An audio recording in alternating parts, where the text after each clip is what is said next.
எல்லாரும் சாம்பிராணி ஏன் போடுறோம்னு தெரியும். இது வந்து கந்திஷ்டிக்காகவும் தொழில் செய்கிற இடத்துல, வீட்டில், கோவில்களில் எல்லா இடத்துலையுமே சாம்பிராணி போடுறோம். சாம்பிராணி எதுக்காக போடுறோன்னா கந்திஷ்டி போடுறதுக்காக. அது மட்டும் இல்லை, மீதி எல்லா டீட்டெயிலுமே ஃபுல் வீடியோவில் சொல்கிறேன், பாருங்கள். அதுக்கு யூஸ் பண்ணுற பொருள் எல்லாமே சொல்கிறேன். இது ஜஸ்ட் சாம்பிராணி. சாம்பிராணி நம்ம பொதுவாக சொல்லுவோம். சாம்பிராணி கூட சில மூலிகைகள் சேர்த்து அதனோட பலன்களையும் நான் இன்னைக்கு சொல்ல போகிறேன். எனக்கு தெரிஞ்ச விஷயத்த உங்ககிட்ட ஷேர் பண்ணிக்கிறேன். பார்க்கலாம். ஃபஸ்ட்டு சாம்பிராணி. இது போடுறதுனால என்ன ஆகும்னா, நம்ம வீட்டுக்கு விச ஜந்து, கடைகளில் வந்து கந்திஷ்டி விலகும்.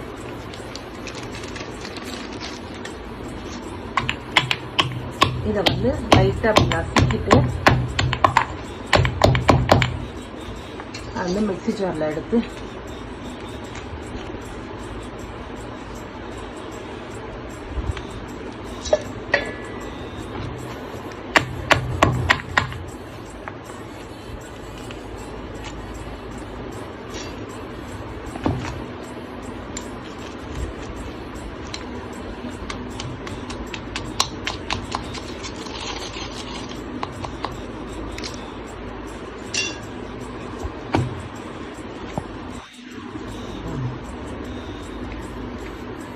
இந்த மாதிரி நசுக்கி போட்டால் ஜார் கொஞ்சம் வலி இல்லாமல் இருக்கும். நெக்ஸ்ட் விஷயம் ஜவ்வாதை பற்றி சொல்ல போகிறேன். ஜவ்வாது போடுறதுனால என்ன ஆகும்னா, நம்ம வீட்டில் செல்வம் பெருகும், பணவரவு அதிகமாகும். இது ஒரு வாசனை பொருள். ஜவ்வாது வந்து எப்படின்னா, கடவுளுக்கு பொதுவாக வந்து மகாலட்சுமிக்கு, பெருமாளுக்கு, அது மாதிரி எல்லா கடவுளுக்குமே உகுந்த ஒரு பொருள். இதை போடுறதுனால எல்லா செல்வத்தையும் நம்ம கொண்டு வர முடியும். முக்கியமா இந்த ஜவ்வாது தூபம் வந்து பணவரவு, வீட்டுக்கு பணவரவுக்காக பண்றது. ஓகேங்களா? ஜவ்வாது தூபம் நீங்க தனித்தனியா போடுறதுனால ஒவ்வொரு நாளைக்கு ஒவ்வொன்று போடலாம். பட் நான் எல்லாமே மிக்ஸ் பண்ணி வச்சுக்கிறேன் இந்த மாதிரி. நெக்ஸ்ட் வந்து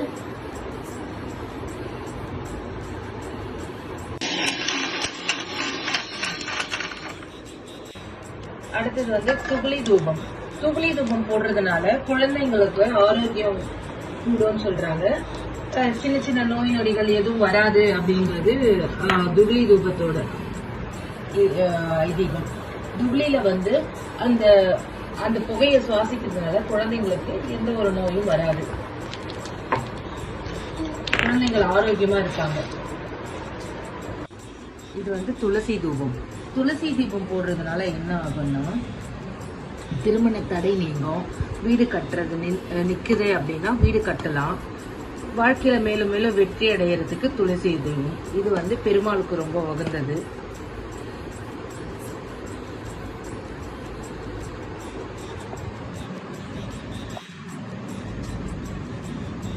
பொருளாதார பிரச்சனைக்கு மற்றும் மற்ற குடும்பத்துல ஏதோ பிரச்சனை இருக்கு கணவன் மனைக்குன்னா அதுல ஒரு அந்யோன்யம் ஆகும். இந்த துளசி தீபத்துக்கான விளக்கம் இவ்வளவுதான்.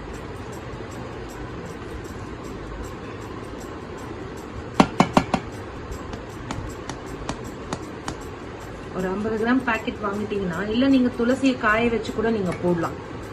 நம்ம வீட்டுல துளசி இருக்குன்னா நம்ம மாலை போடுறோம், துளசி மாலை போடுறோம், அதை வந்து வேஸ்டா எடுத்து போட வேணாம். அதை காய வச்சு இந்த மாதிரி கொட்டிக்கலாம். நான் வந்து பேக்கெட்டில் தான் வாங்கியிருந்தேன். ஸோ நீங்கள் வாங்கி இந்த மாதிரி பண்ணுறதுனா பண்ணிடலாம். தூதுவளையில் இன்னொரு விஷயமும் இருக்குது. நம்மளோட குலதெய்வத்தை நம்ம வீட்டுக்கு கொண்டு வர அம்சமும் அதில் அமைஞ்சிருக்கு. அடுத்தது வந்து பார்த்தீங்கன்னா வலம்புரிக்காய். நெக்ஸ்ட் தூதுவளை. தூதுவளை வந்து தூதுவளை பவுடர்னு கேட்டாவே கிடைக்கும். இல்லை நம்ம செடியில கிள்ளி காய வச்சு அப்படின்னு சொல்லிட்டு இருக்கும், நீங்க காய வச்சு போட்டுக்கலாம். தூதுவளை போடுறதுனால என்னன்னா, தெய்வ சாபம் சொல்றாங்க இல்லையா, தெய்வத்து சாபத்துக்கு ஆளாகாதுன்னு சொல்றாங்க இல்லையா, அதுல இருந்து விடிவு கிடைக்கும். நம்ம முன்னோர்கள் வந்து வீட்டுக்கு வருவாங்க, வந்து போவாங்க. அந்த மாதிரி சில ஐதீகம்லாம் தூதுவளை பவுடர்ல இருக்கு.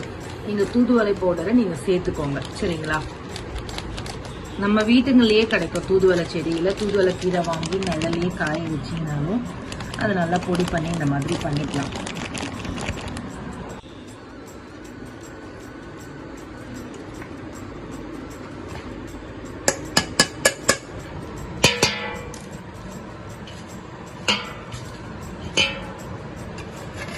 எங்க வீட்டுல நாங்க மிக்சிலேயே அரைச்சிக்கிறோம்.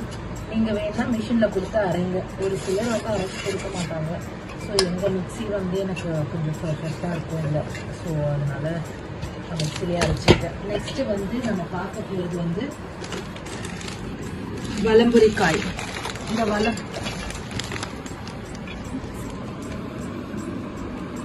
இதை போடுறதுனால 12 வகையான பூத கணங்கள் நீக்கிறது.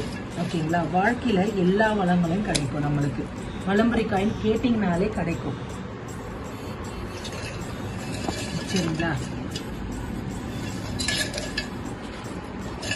இதை அரைச்சிப்போம். இப்போ